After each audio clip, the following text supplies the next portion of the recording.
Buenas noches, amable audiencia. Bienvenidos a una emisión más de nuestro programa Contrastes, un programa de opinión política organizado por la División de Derecho Público y Gobierno. Hay que recordar que las opiniones son responsabilidad de quienes las emiten, o sea, nosotros los investigadores. Saludo con mucho afecto a mis colegas y amigos Fernando Díaz y a Tobias García Tobar, que bueno, vamos a estar aquí analizando los temas del día de hoy. El título de la primera, pues sí, digamos, debates, joder a México, que no se levante el presidente pensando, ¿verdad?, en joder a México.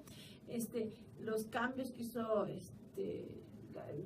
Enrique Peña Nieto de su gabinete, la opinión en este sentido del gobernador del estado de Guanajuato, que hay que darnos cintarazos y nalgadas a los niños para que se recuperen los valores perdidos.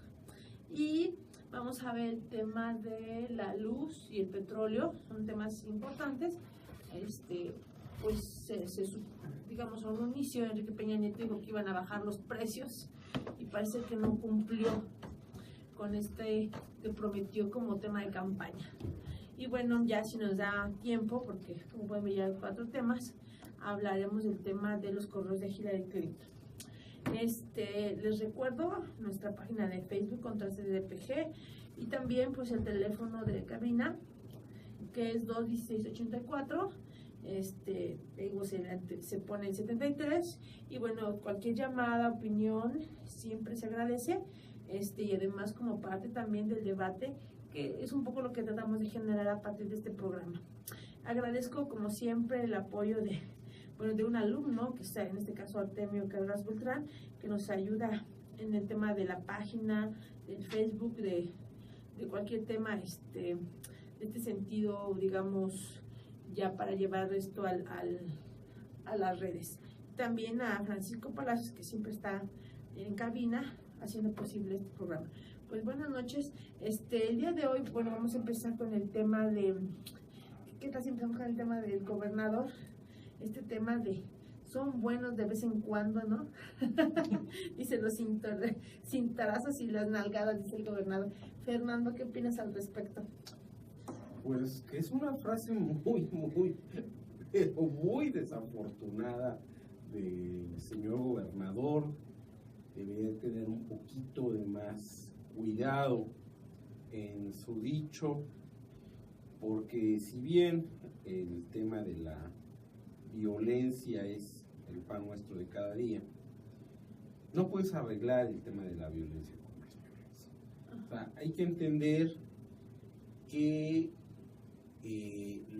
existe algo que es la ley de derechos de niños y niñas, y existe también la Carta de los Derechos de los Niños y las Niñas.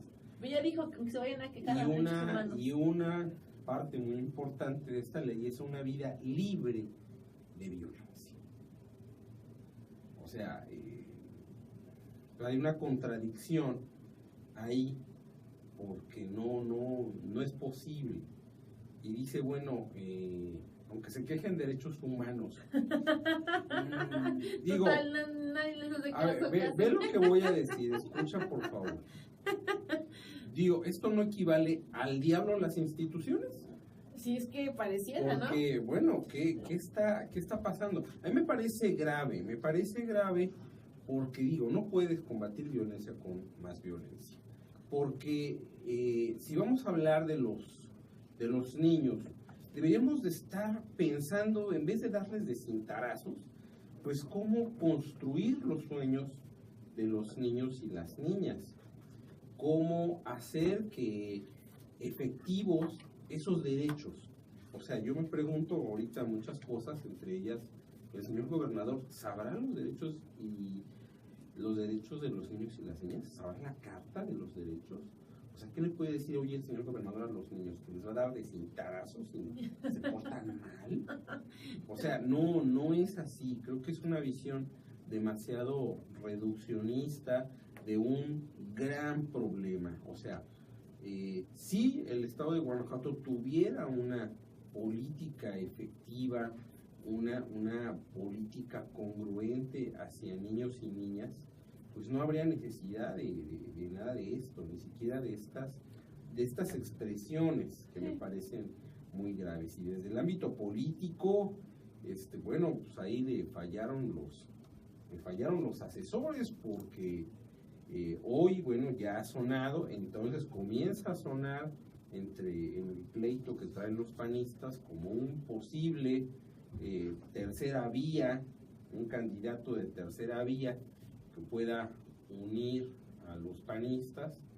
Pero bueno, pues todos los que tenemos hijos, pues estaremos pensando, sí, o sea, ¿por qué votar por un candidato que pide, o por un gobernador que pide más violencia en contra de la pero violencia? Fíjate que aquí hay un tema y me dio mucha risa, bueno, ya no sabe uno de qué reírse del tema nacional y en este caso local, pero fíjate que justo doy una clase a abogados en la parte de la maestría, una de las maestrías que da la universidad, y una me decía, no, es que sabe que quiero hacer un proyecto justo de esto, ¿no? La Suprema Corte ya se posicionó que no hay que pegarle a los niños, y ya esto es digamos, ya tiene una condena, ¿no? Entonces, hay una condena por parte de la Suprema de no violencia. Y entonces ella me decía el argumento que tú dices, ¿no? O sea, perdón, el argumento que es el gobernador, que a veces creo que una nalgada tampoco hace daño, ¿no? Y entonces le dije, me pareció muy interesante porque esta es una visión, yo creo, tradicional de nuestros padres, nuestros abuelos, que decía, ¿no? Que las cosas se hacen, digamos, el orden, la disciplina, con violencia. Entonces ella... No, espérame, es que hay un error ahí, o sea, no hay que confundir la disciplina con la violencia. Una cosa es la disciplina. Bueno, en eso tienes Una razón. muy diferente es la violencia aplicada a niños. Bueno, en realidad, golpear a un niño de entrada es cobarde. Sí. Bueno, en segundo lugar, no es sino el reflejo de nuestra propia frustración. Y fíjate que justo en eso, entonces le dije, bueno, vamos a leer sobre el tema, y fíjate que al final ella concluye y está de acuerdo con la Suprema, porque el tema de la violencia es lo que tú dices, o sea, la violencia genera más violencia, pero además, una cosa que me pareció muy interesante es que los mexicanos parece que no tenemos lo que tú dices, otra estructura para disciplinar. En eso estoy de acuerdo contigo. La disciplina no necesariamente es con violencia, sino con otras formas, pero desafortunadamente a veces para los padres es mucho más fácil pues sí, una nalgada, un pellizco, ¿no? Un jalón de orejas, no sé, cualquier elemento violento como un elemento fácil de disciplina.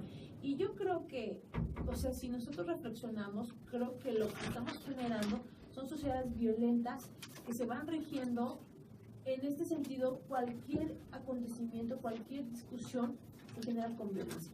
Entonces yo sí creo que lo que dice el gobernador mal, creo que nosotros debemos de generar otras formas de disciplina, debemos de generar otro diálogo con los niños, tenemos que generar otras formas de que ellos aprendan a relacionarse que no sea la violencia, porque hoy las sociedades son violentas. ¿Y por qué? Porque están desde el origen de la casa.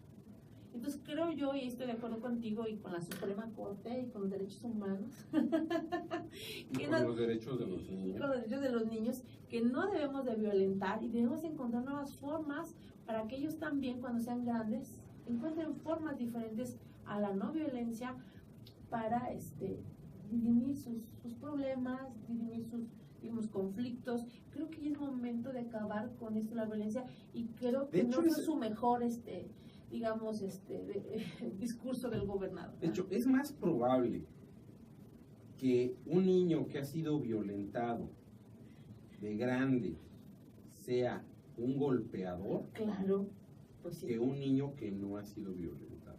Claro. Y bueno, pues ojalá la CONAPRED esté por ahí. Le va a llamar la atención. Tenga un nuevo usuario. No, bueno, independientemente, digo, no sé si todavía quiera decir al respecto, pero creo que independientemente, creo que debemos de dejar esas formas tradicionales y dejar de creer. Aldeanas, primitivas. Pues sí, digamos, llamémoslas, pues sí, poco modernas, ¿no? Aldeanas. De la disciplina, ¿no? creo que a los hijos hay que darlos de pequeño con un tema de diálogo, ¿no? Muy claro, con disciplina, con palabras, a lo mejor, digamos, estos temas que pues se hacen, ¿no? Como padres, ¿no? La disciplina, pero mediante el diálogo, la comprensión. No sé, Tobias, tú que tienes hijos. Yo en este tema... Bien educados, por cierto. Bueno, esto es un tema importante, por supuesto, el tema de la familia, de la sociedad.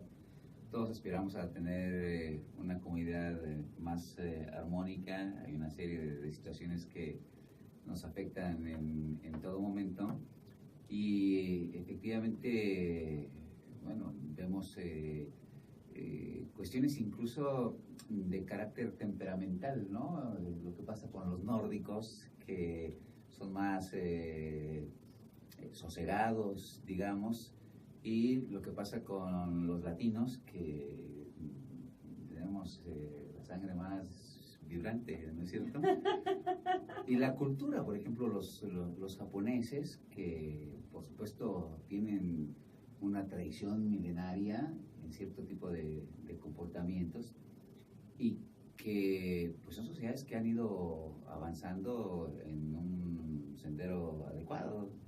El nivel de desarrollo que tienen los japoneses, por ejemplo, o los países nórdicos, los fineses, los noruegos, los holandeses, tiene diferentes explicaciones en torno a una serie de pautas culturales que se han ido acentuando de una manera positiva.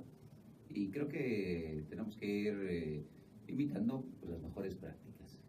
Me encanta la vuelta que le dio mi querido Tobias. Bueno, pues ya está ahí. Yo creo que sí, efectivamente no es el tema. Y como también suscribo a Fernando, me parece muy bajo, ¿no? Pegarle a un niño, ¿no? Que es realmente indefenso.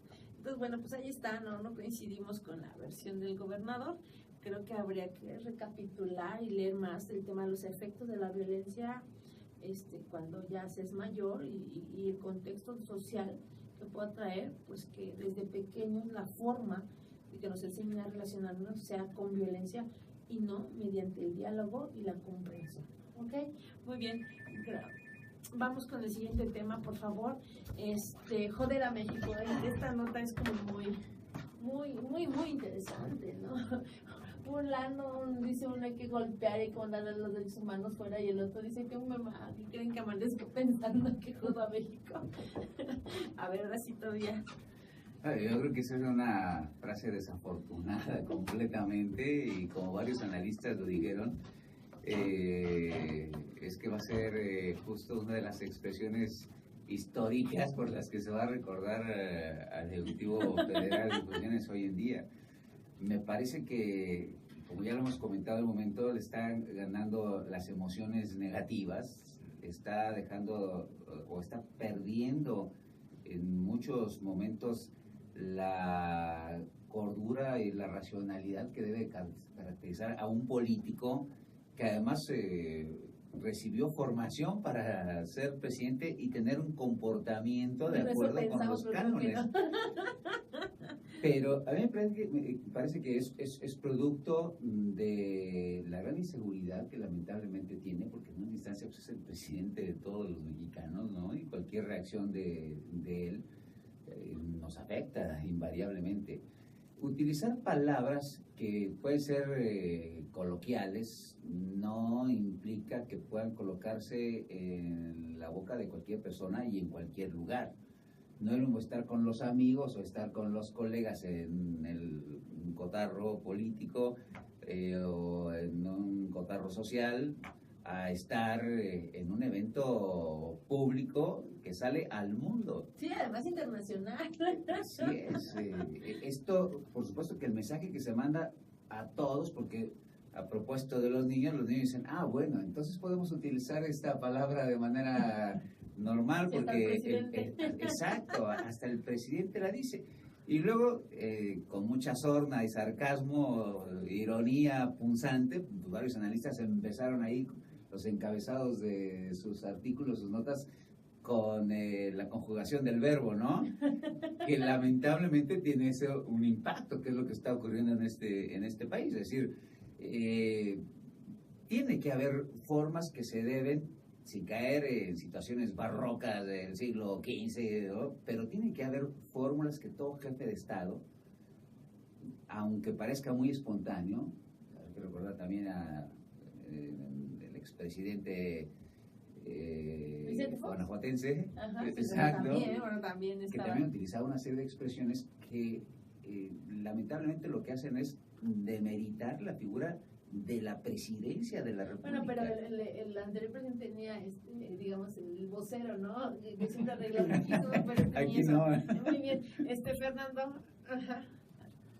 Pues no sé, oigo, Tobías, no sé qué decir. Yo creo que fue un lapsus. Sí, no, yo creo Un que exceso de sinceridad. sí, a mí la verdad me impresiona que yo pensé que no se da Porque cuenta, pero sí se da es cuenta. increíble. Y bueno, en términos mercadológicos, pues ahí está la combinación con su lema del gobierno, que es mover a México. Sí. Entonces, bueno, fue un juego tremendo. Y pues de ahí derivó a pensar. ¿Y por eso crees que es un lapsus? ¿Cambió nada más de una letra? Está muy raro. ¿O letras? Yo estuve pensando. Ahora resulta que tenemos un presidente poeta, ¿no? Perdón. No, a mí me impresiona porque... Hay la bronca de la tesis, pero ella es poeta, ¿no? No. No, pero yo estuve pensando, ¿qué pensarán cuando se levantan los presidentes? O sea, de hecho, a mí me llevó a eso, que o sea, ningún presidente se levanta pensando que le va a hacer eso a México. Entonces, ¿qué pensarán? O sea, es difícil pensar. Y bueno, o sea, a repasar a algunos presidentes, ¿no? Ajá. Por ejemplo, López Portillo se levantaba pensando que iba a defender a México. Ajá, sí. Al peso.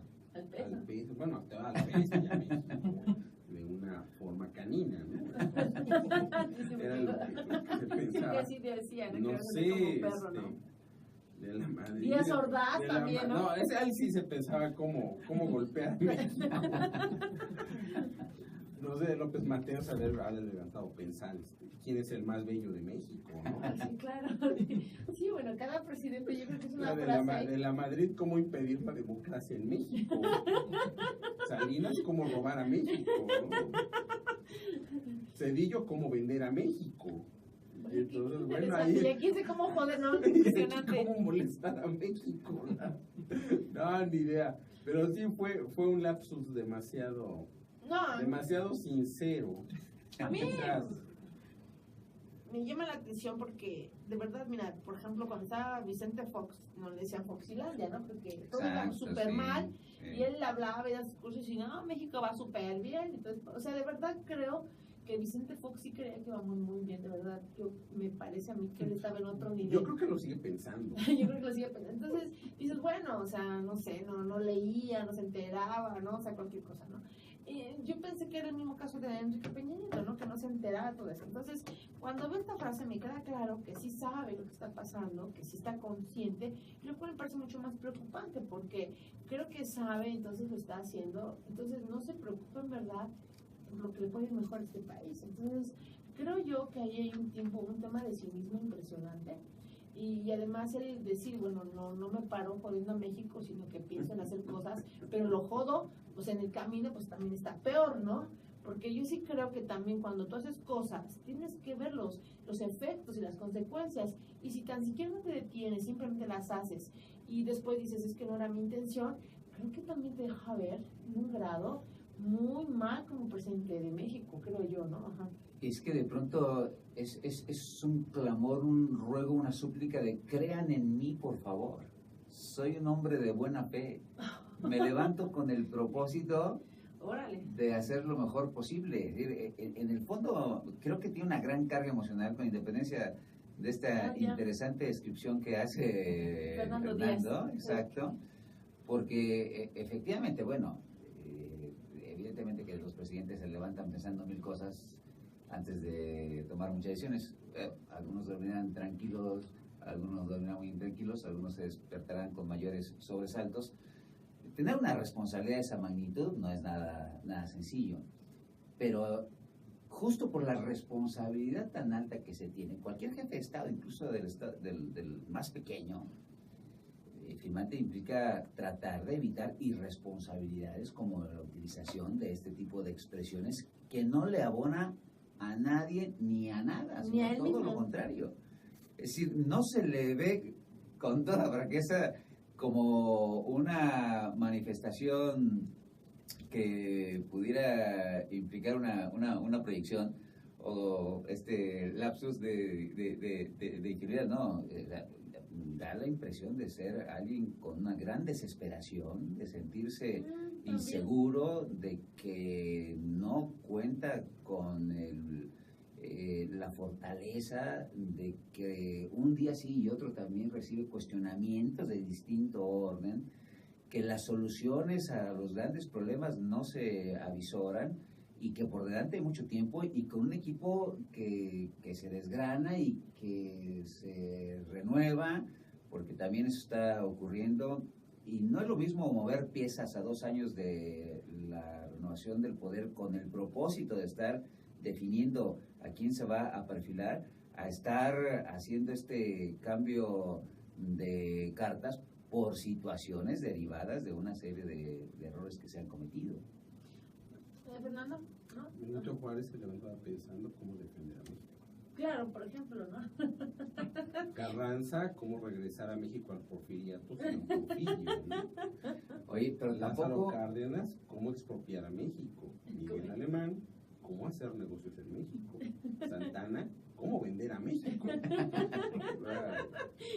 No, bueno, tú estás bueno para las clases. Pero también es cierto... Miguel Miramón, cómo entregarle México a Maximiliano. Y Maximiliano, cómo reinar en México.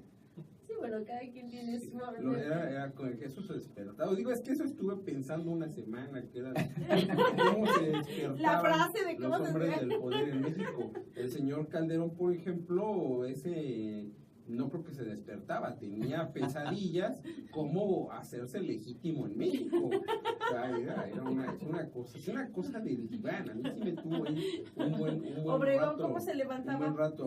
Obregón, cómo acabar Pensando con matar sus con Villa. enemigos en México. Calles. Cómo matar a Obregón, cómo librar a México de Obregón. Eso era lo que se despertaba Bueno, el compañero Calles. Ay, Fernando, bueno. Porfirio Díaz, cómo hacer avanzar a México sin los indios, ¿no?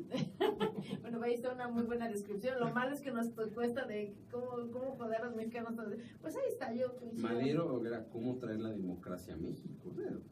Eso sí fue un gran hombre, ¿no? Bueno, ya no voy a discutir el tema de Madero. Bueno, ahí el tema bueno, ya para ir De Francisco, no Gustavo. Ah, ya, bueno.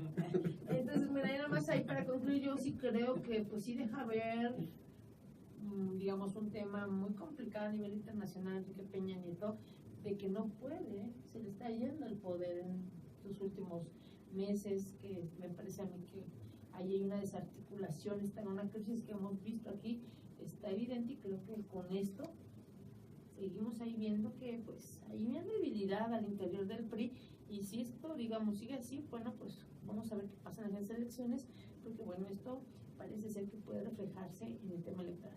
Muy bien, vamos al otro tema, que es el tema de los cambios que se dieron del gabinete, en el caso de la procuradora. Aquí son 2 casos de cómo molestar a México. A ver, ¿qué opinas en el caso de que Araceli Gómez González se va como... Arely. Sí, Arely, como nueva secretaria de la Función Pública y Raúl Cervantes Andrade como titular de la Procuraduría General de la República, Fernando? Pues es molestar a México, ¿no? Ah, sí, ¿por qué? O sea, tenemos una procuradora, ahora una secretaria de la Función Pública, que jamás ha tenido una sola actividad vinculada a la auditoría ni a la combate a la corrupción.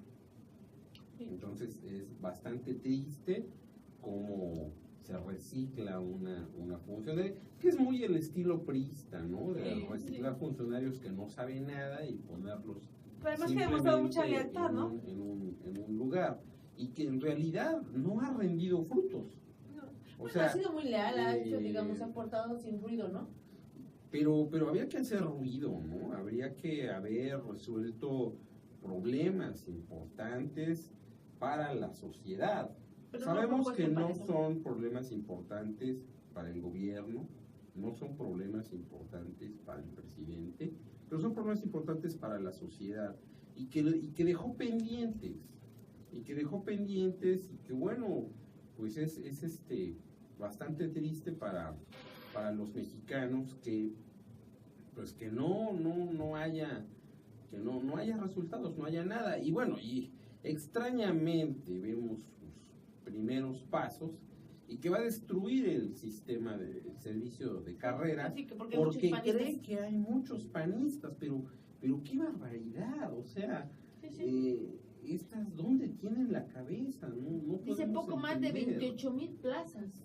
Pero bueno, es que, a ver, el sistema de carrera se genera precisamente con en el periodo de gobierno de Vicente Fox. Sí, O sea, no por esto el programa es un programa panista. sí, no. Ahora, tampoco es un gran porcentaje de los trabajadores al Estado. Y era la mejor forma Sí.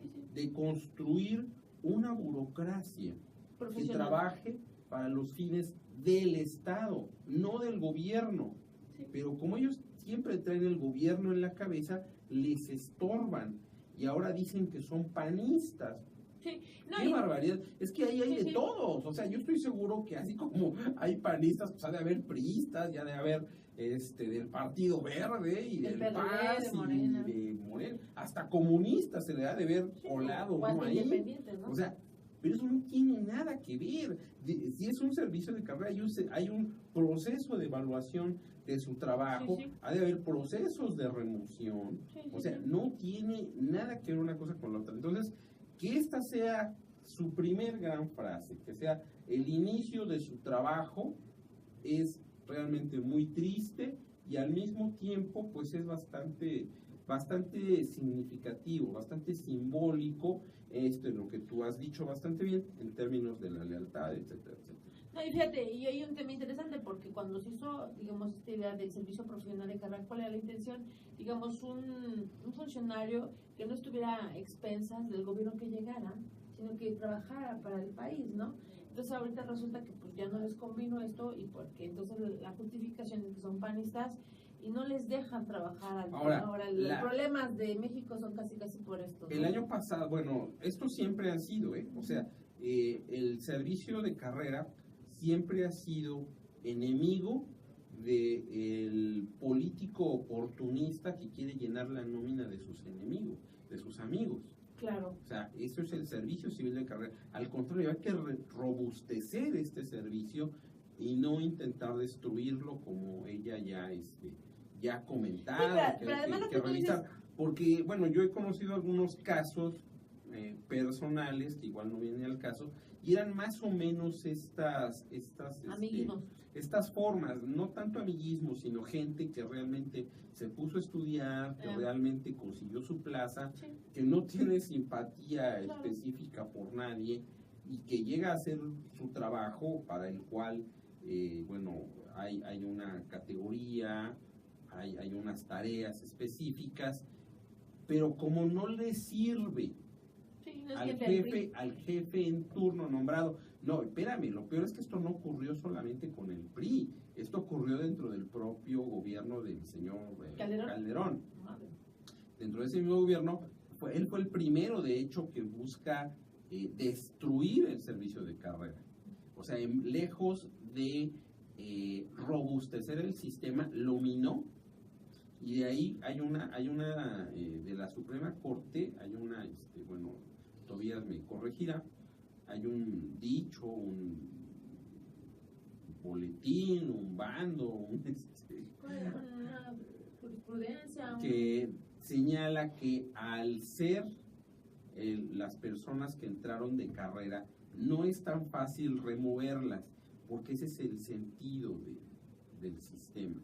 Sí, es justamente lo que te iba a comentar cuando dijiste lo del amiguismo. O sea, si acaso entrarían realmente, pues no lo dudo que sí entraran, pero también me tocó ver, pues de verdad, exámenes de gente que se pone a estudiar para llegar a digamos, cumplir con los requisitos, y a mí me pareció en ese momento pues algo muy, digamos, que necesitaba, en el caso mexicano, funcionarios profesionales, ¿no? Desafortunadamente, como podemos ver, pues hay cosas que no le sirven al sistema y es más fácil removerlos, quitarlos, desaparecerlo, que robustecer y fortalecer las debilidades que puedan tener. ¿Sí, Tobías?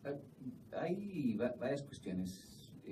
Por un lado, hay que analizar que los servicios civiles de carrera en este país, en términos generales, no han dado los resultados esperados, porque es algo que se configuró desde hace varias décadas, que luego apareció ya en la legislación de la Federación y las entidades federativas, y que implica la existencia de un sistema de ingreso, permanencia, seguridad en el trabajo, mejoramiento del desempeño, mayor profesionalización y mejores resultados. Hay algunos servicios que parecen más exitosos que otros, porque además se refieren solamente a cierto tipo de plazas, es decir, no se somete al servicio civil de carreras a la intendencia, ¿no? Claro. Y también hay puestos de libre designación como los directores generales y los secretarios, etcétera. Es decir, la burocracia está formada por diferentes segmentos. Sí es importante tener personal profesional en el sentido que en última instancia, o más bien en primera instancia, la concepción de la burocracia tiene que ver con la existencia de cuerpos de funcionarios especializados que permitan el correcto funcionamiento del Estado. Desde esa perspectiva seguimos teniéndolo como una quimera.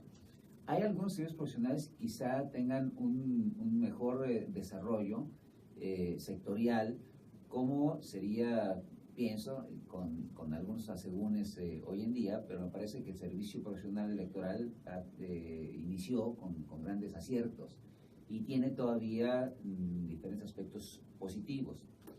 Me parece que los servicios de carrera en algunas universidades también funcionan.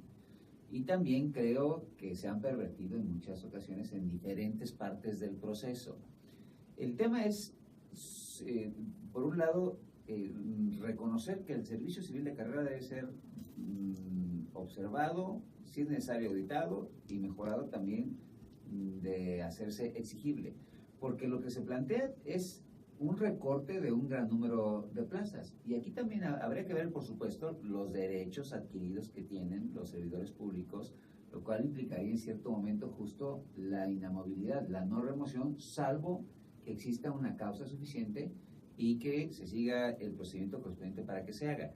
No podría hacerse en cierto tipo de plazas, especialmente el servicio civil de carrera, un recorte simple y sencillamente por una decisión autoritaria a la que estábamos acostumbrados en otros momentos. Esto implicaría respetar los derechos de las personas que se encuentran en el servicio. Hay otras plazas que pueden ser recortadas por incluso algunas que no son ocupadas. Ahora, también entra en juego el asunto de qué es lo que se pretende con el recorte de este alto número de plazas. El número de personas que trabajan para los gobiernos en este país y en el mundo debe andar entre el 4 y el 7% de la población económicamente activa. Las burocracias son una fuerza importante de la mano de obra en todos los países del mundo. Sí, sí. Mira, bueno, vamos a un corte y vamos a ver, pues, digo, esta parte de cómo ha funcionado. Eso es un tema interesante y seguimos con el tema del procurador. Regresamos.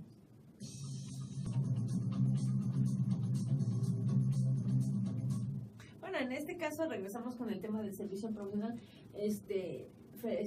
Tobías, esta parte de que no ha funcionado es interesante porque, digo, insisto, inició con una buena intención de hacer funcionarios preparados, funcionarios que, digamos, demostraran con conocimientos, por supuesto, ¿no? Me pareció de origen un tema muy interesante.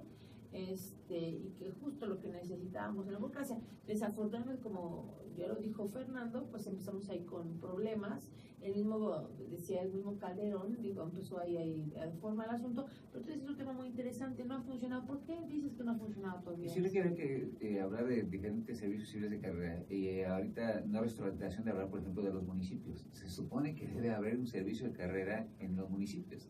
O sea, en los 2.500 gobiernos locales que tenemos en este país, cada 3 años estamos renovando administraciones totales, incluso perteneciendo a los mismos partidos políticos. Claro. Entonces, una expresión de esta naturaleza me parece que sería un llamado para decir, a ver, se trata de reclutar la burocracia, ¿por qué?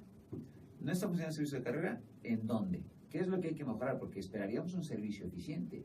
Y la persona que desea legítimamente dedicarse por vocación al servicio público tiene la posibilidad, en una sociedad democrática, del mismo acceso en igualdad de condiciones, o de igualdad de condiciones tener acceso a un puesto público. Eso es parte de la democracia. La democracia no nada más son las elecciones. Sí. Parte de la democracia es que alguien encuentra que hay un empleo público y que pueda participar en igualdad de condiciones. Ahora, también parte de la garantía para la sociedad de que hay un adecuado funcionamiento es que la burocracia esté respondiendo a los estándares de cumplimiento de sus deberes. ¿Qué es lo que pasa aquí? Que nos encontramos en un escenario en donde estamos frente a una transformación de las normas con relación a los temas de corrupción. Y está enviándose a una funcionaria que viene de la Procuraduría con todo el saldo positivo o negativo que tenga, hay que poner en la balanza lo que hizo en un tiempo muy corto, y que llega a una posición clave. Es una posición importantísima en términos de que funcione el sistema anticorrupción, que así ha sido llamado, pero que implica una serie de acciones urgentes, importantes Y objetiva. Por supuesto, porque la objetividad también debe caracterizar el funcionamiento de Pues la empezamos de la mal, porque son administración. países aquí Que quitados, al ¿no? adjetivar Tendremos- el asunto, Sí. ya mandó la objetividad al bote de la basura. Por eso yo creo que sería muy interesante ver cuáles son los criterios, es decir, las declaraciones, como Trump, de quien hablaron más adelante, ¿no? Que ahora ya ve bonito a México y a China, ¿no? Pero por eso pienso que es importante darle seguimiento y ver cuál es ese recorte de plaza. Estaba viendo una encuesta que hace Excelsior. No nos pagaron ese comercial, por cierto, pero aparece ahí la encuesta y la pregunta es si se está de acuerdo en el recorte de la burocracia. Y hay una diferencia de 5-1, y eso es también un tema importante. ¿Cuál es la percepción que tiene la ciudadanía, sea Pues sí, más. lo que sea el mecanismo de acceso con relación a la burocracia? Y es más, se han estado ofreciendo en ciertos momentos o creando premios para buscar el trámite más inútil, como ocurrió hace algunos años. Es decir, ¿qué es lo que está ocurriendo? Y tenemos leyes de mejora regulatoria, tenemos leyes de servicio civil de carrera. Aquí el asunto es decir, a ver, en este contexto de nuevas leyes que van encaminadas a crear nuevas estructuras para ir limitando, erradicando la corrupción que nos está colocando otra situación negativa más en el mundo, en una posición adversa, ¿qué papel va a desempeñar la titular de quien va a llevar a cuestas en buena medida esa transformación para recuperar credibilidad en la burocracia misma? Y ya nomás para terminar contigo, o sea... aquí- No termines conmigo, por favor. Bueno, no, bueno, en Las este tema. expresiones que utilizan pueden ser malentendidas, ¿no? Bueno, aquí en este tema, ¿no? En el sentido de, decía Fernando, ¿no? O sea, no, digamos, no ha funcionado bien, habría que robustecerlo. Tú también señalas, no ha funcionado bien, entonces tú estás, digamos, a favor de desaparecerlo o mejor robustecer el servicio profesional de carrera. De que exista indefectiblemente, que se fortalezca y que funcione y se respete. Fernando, ¿algo más sobre este tema? Y si no, vamos con el tema de Raúl Cervantes Andrade, que es, digamos, el próximo titular, bueno, de la Procuraduría General de la República, y aquí me preocupa, digamos, es un personaje, digamos, parte del gobierno, pero también este tema que decía Fernando, la objetividad, la neutralidad, todo esto, y bueno, es un priista, digamos, con fuertes lazos, ¿no?, del prismo, diputado, senador, entonces me queda claro que no va a ser ni objetivo, ni neutral, ni mucho menos ante temas del partido. Entonces yo creo que nuevamente regresamos a este tema, creo que tendrían que, no sé, digo, más allá del partidismo, como traer gente, digamos, con más experiencia en este tema de la procuración de justicia, más allá de pensar en gente que nos pueda ser leales, ¿no? No sé en este sentido, Fernando, ¿qué piensas de nuevo? Coincido contigo que es otra manera de molestar a México. O De sea, poder a México, por un favor. personaje, Se aprendió usted muy bien la un palabra. personaje, pues que tiene fuertes vínculos con el gobierno, o sea, fue senador por un partido, tiene una relación familiar importante con uno de los principales asesores que el director jurídico de presidencia, pues, que tiene todo un trabajo de cerrazón y de destrucción para construir o reconstruir esa presidencia imperial, en dichos de Krause. Pues no, o sea, aparte, bueno, que por ahí las expresiones, es un excelente abogado que jamás ha llevado los temas penales, pero bueno, es un abogado que tiene su propio despacho, que litiga, que es una gente muy decente, muy conocedora, pero sin nada de experiencia en el ramo de la administración pública de la que ahora es cabeza y de que pretende serlo. Porque aquí viene el tema, no solamente de la Procuraduría, donde nos deben, por supuesto que nos deben, Claro. Allende, Alzayanca, Tanguato, Apatzingán, Ayotzinapa, Tlatelolco, de 1521. Entonces, o sea, nos deben muchísimo. Entonces, todo eso tiene que dar respuestas, pero no solamente eso, sino que está el tema de la Fiscalía General de la República, que es, a mí me parece, y de una vez, a mí me parecería muy grave que la actual Procuraduría General de la República se transformara tal como está en la Fiscalía General de la República. Es que va a pasar eso, ¿eh? Yo estoy que segura. Lo que se necesita entonces es generar un nuevo organismo desde adentro, con un fuerte servicio de carrera en términos policiales, en términos periciales, en términos de investigación. O sea,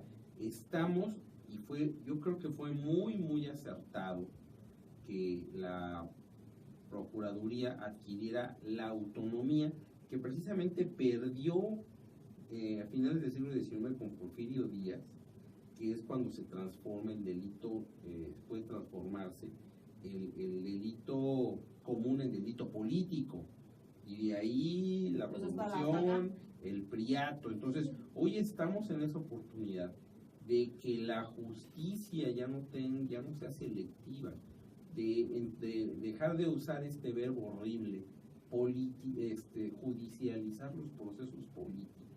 Yo no creo que y los procesos sociales, y realmente generar una institución que sirva para perseguir el delito. Bueno, o sea, ese es el mundo ideal al que debemos de recurrir. Sí. Ahora, el asunto es cómo le vamos a hacer para construir este mundo real. Y lo primero, pues, sería nombrar, pues, a un excelente abogado en temas penales que pueda liderar la construcción de esta institución. Bueno, no sé. De ninguna manera transformar. Porque si solamente voy a quitar el letrero y quitar procuraduría y ponerle fiscalía y sigue la misma gente adentro, nos jodimos.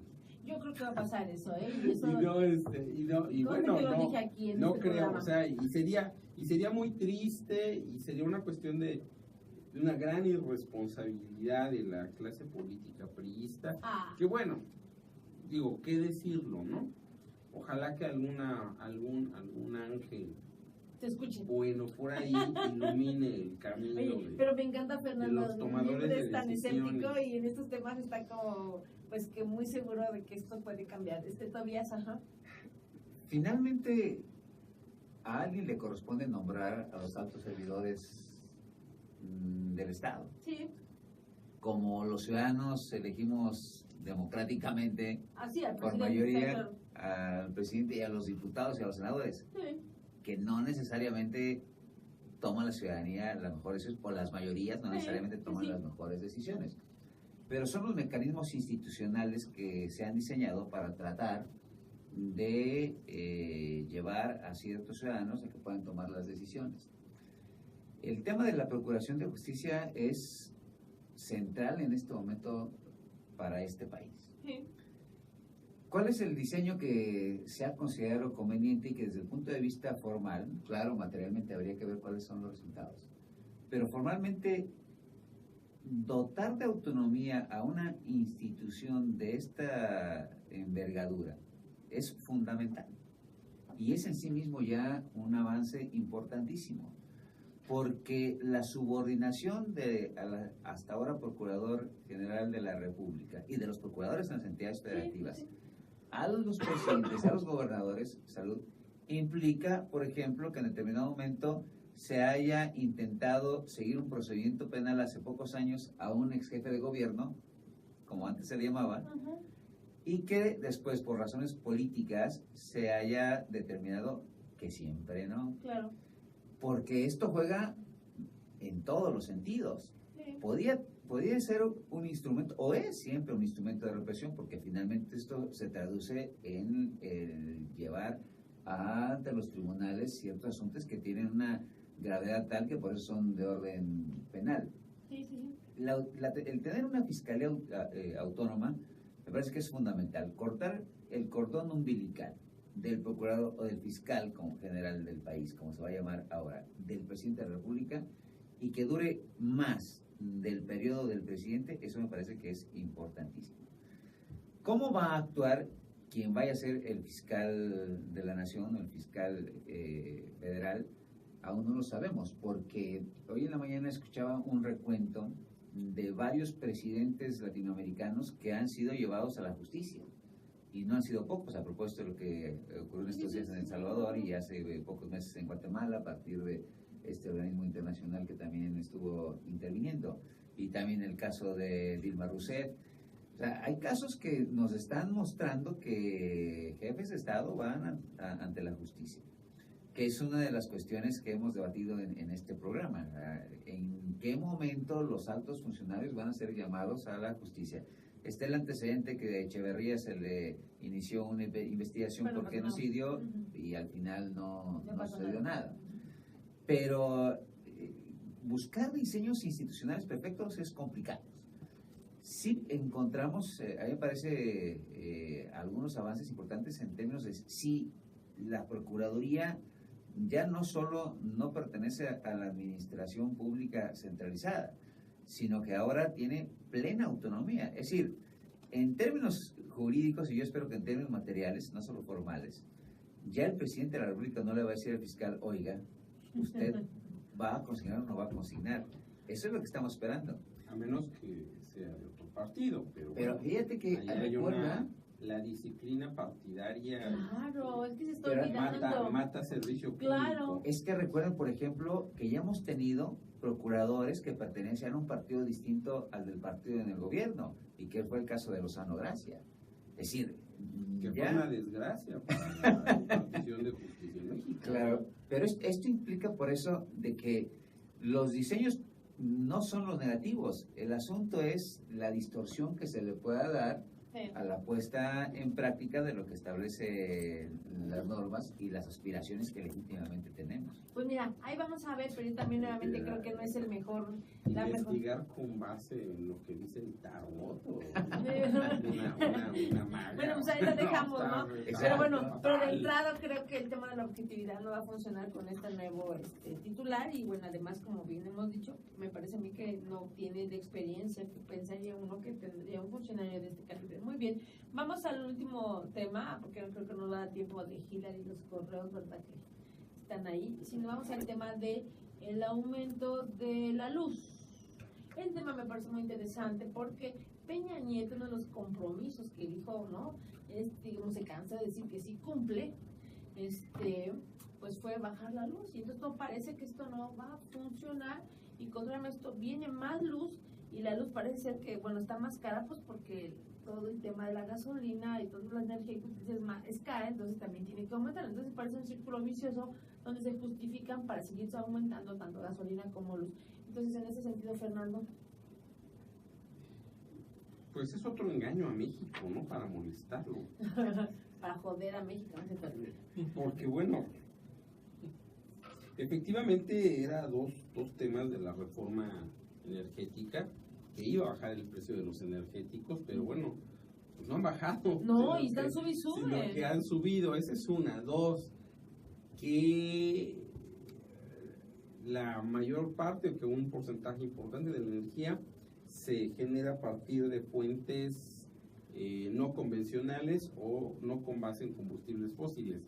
¿Y eso por qué a eso que hace que suba? Si ya no hay energía o va a la baja la producción de energía con combustibles fósiles, ¿por qué está subiendo la luz? O sea, no tengo ni idea, o sea, está medio raro ahí. Es una decisión, yo Porque creo sí que la gasolina sube y eso utiliza gasolina, ¿viste? Sí, pero bueno, pues el barril de petróleo está muy barato también, y la producción de gasolina, de hecho, el país ha ahorrado unos cuantos millones de dólares porque compra la gasolina, es la mejor que consumimos en el extranjero, entonces viene más barata. Entonces, si a ellos se las venden más barata, pero nos la dan más cara, bueno, ahí hay un boquete, bueno, no es un boquete, sino ahí hay un dinero que pues, el gobierno necesita para los grandes salarios. Entonces, bueno, más bien es una cuestión de cómo sacarle agua a las piedras. O sea, yo no sé técnicamente dónde está la justificación de el aumento de la luz. aumentar la luz. ¿O será que los productores privados a los que la CFE ya les compra la luz, ya le aumentaron el precio? Pero entonces, a ver, ¿qué está pasando? Pues claro, porque lo que dijeron es que ahora que iba a Lo haber que varias viene, empresas y iba a lo bajar que el precio. viene en enero cuando se libere el precio de la gasolina. No, tengo O sea, miedo. no tengo idea qué va a pasar. Qué horror, todavía. Y hay otro tema, hablando de gasolina, Ah, sí, ajá. que no se ha puesto el dedo en la llaga, o no hemos querido ver, o la autoridad no ha dicho nada, pero yo tengo muchas ganas de comenzar en Facebook una campaña en contra de las gasolinerías que te venden litros de menos. O sea, todo el mundo sabemos cuánto le cabe de gasolina a tu coche. ¿Cómo es posible que vas a una gasolinería y cuando ves ya se apagó la bomba, pero así como que, oye, pero mi coche no se ha llenado? O sea, ¿qué pasa? Pues te acaban de robar litros de No, y hay de menos, historias que le ponen agua y no sé qué tal. No, bueno, y el caso de la gasolina robada, o sea, ¿cuántos compran su gasolina robada? Guanajuato es el segundo estado con más tomas clandestinas. Ah, ¿Y qué pasa con esa gasolina? O sea, eso es lo que no nos han dicho. ¿Qué porcentaje de la gasolina que consumimos en el estado es robada? Madre santa. Muy bien, Tobías. Pero sí hay una red de corrupción impresionante también detrás del tema de la gasolina robada, que será Tema de una cuestión otro que programa, tendremos sí, que hombre. discutir. El alza de las energías siempre le van a afectar a la economía, sobre todo de las clases más Sí, desfavorecidas. definitivamente. Eso es indefectible. Con independencia de las justificaciones que puedan presentarse, tienen un impacto en el bolsillo de los más pobres. Sí. Bueno, algunos no tienen ni siquiera acceso y a la clase energía media eléctrica. también, Ah, clase sí, No, por no, supuesto. pero por supuesto que sí, porque bueno, en clase un compañero me preguntó, oiga, pero si los pobres no tienen coche, pues no les va a pegar. Pero sí, pero el pobre se transporta, a menos que use su Dodge,